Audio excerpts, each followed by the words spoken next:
और इस second world war की इस पुरानी तस्वीर को जो फिर से जिंदा हुई है, इसको दिखाने से पहले हमने एक बात कही थी कि दुनिया जंग के मुहाने पर खड़ी है। उसकी वजह समझिए। बड़ी खबर यह है कि रूस का S-500 defence system ready to fight. S-500 defence system जंग के लिए तैयार, यानी कि पूरी तरह से तैयार हो चुका है। रूस के राष्ट्रपति पुतिन के ऐलान से अमेरिका में तनाव बढ़ गया है। 2021 में ही S-500 को तैनात कर देगा रूस। 2021 यानी इसी साल तैनाती हो जाएगी। लॉन्चिंग से पहले फाइनल स्टेज में रूस का S-500 स्टील्थ फाइटर जेट को भी पकड़ सकेगा S-500। तो S-400 के बारे में अब तक चर्चाएं हो रही थीं और अब ये S-500 सामने आ गया है।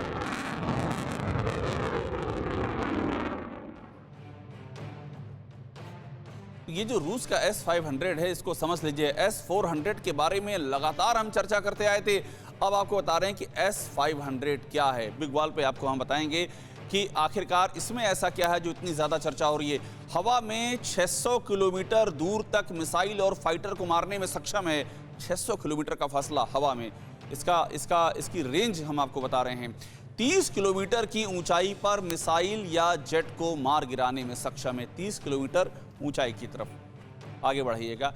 S-500 के रडार 100 से 300 टारगेट को एक साथ ट्रैक कर सकते हैं। 100 से 300 टारगेट एक साथ ट्रैक करना। S-500 की मिसाइल 6 सेकंड में 200 किलोमीटर दूर तक मार करेगी। 6 सेकंड में 200 किलोमीटर। सबसे तेज फाइटर जेट स्टील्थ विमानों को भी पकड़ लेगा S-500। अमेरिका के F-35A को मार गिराने में सक्षम है S-500। ये एक बड़ी वजह है अमेरिका में जो इसको लेकर के जबरदस्त चर्चाएं हैं। S-400 से एडवांस और ज्यादा रेंज वाला S-500, अभी तक चर्चा S-400 की हो रही थी, लेकिन अब S-500 जो आ गया है उसके आपको हम खूबियां बता रहे हैं। पहले बात करते हैं आरजू से। आरजू, अभी आप देखिए, आप पाकिस्तान से हमारे साथ में जुड़ी हुई, हम समझना ये चाह रहे हैं कि इस कोरोना काल में ये जो हथियारों की रेस शुरू हुई है, और पाकिस्तान का जिक्र इसलिए आता है क्योंकि पाकिस्तान में हम देख रहे हैं कि कहीं भी अगर हथियारों की रेस होती है, कोई बड़ी डील होती है, तो कहीं ना कहीं से पाकिस्तान में भी उसकी हलचल सुनाई पड़ती है। अभी पाकिस्तान में क्या प्रतिक्रियाएं हैं इस कोरोना काल में? ये जो जंग की तस्वीर दिख रही है, चाहे वो आर्मीनिया अजरबैजान की हो या फिर वो रूस की तस्वीर दिखाई जो दे रही है। देखिए अभिषेक, पाकिस्तान तो आजकल यही बात कर रहा है कि हमने किसी दूसरे की जंग में नहीं पड़ना। जो पाकिस्तान ये गलती कर चुका है जब अफगानिस्तान वॉर चल रही थी और उसमें जो यहाँ के डिक्टेटर थे ज़ियाउल हक, उनके टाइम पे हमने बहुत बड़ी गलती की थी उस जंग का हिस्सा बन के।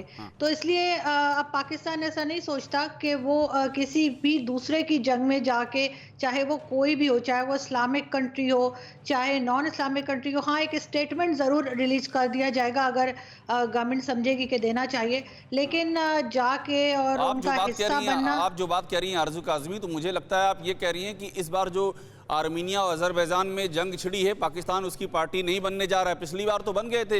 इमरान खान ने न सिर्फ अपने जो ये आरोप आर्मीनिया से लगा था कि इमरान खान की ओर से वहाँ पर न सिर्फ सेना को भेजा गया है, बल्कि बहुत सारे आतंकवादियों का दस्ता भी वहाँ भेजा गया है, और ये बात खुद आर्मीनिया की ओर से कही गई थी।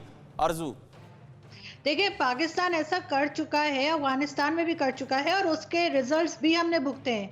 तो अब तो जो प्राइम मिनिस्टर इमरान खान ने लेटेस्ट जो स्टेटमेंट दिया था उसमें उन्होंने यही कहा था कि हम किसी भी जंग का हिस्सा नहीं बनेंगे, किसी भी दूसरे की जंग का हिस्सा नहीं बनेंगे।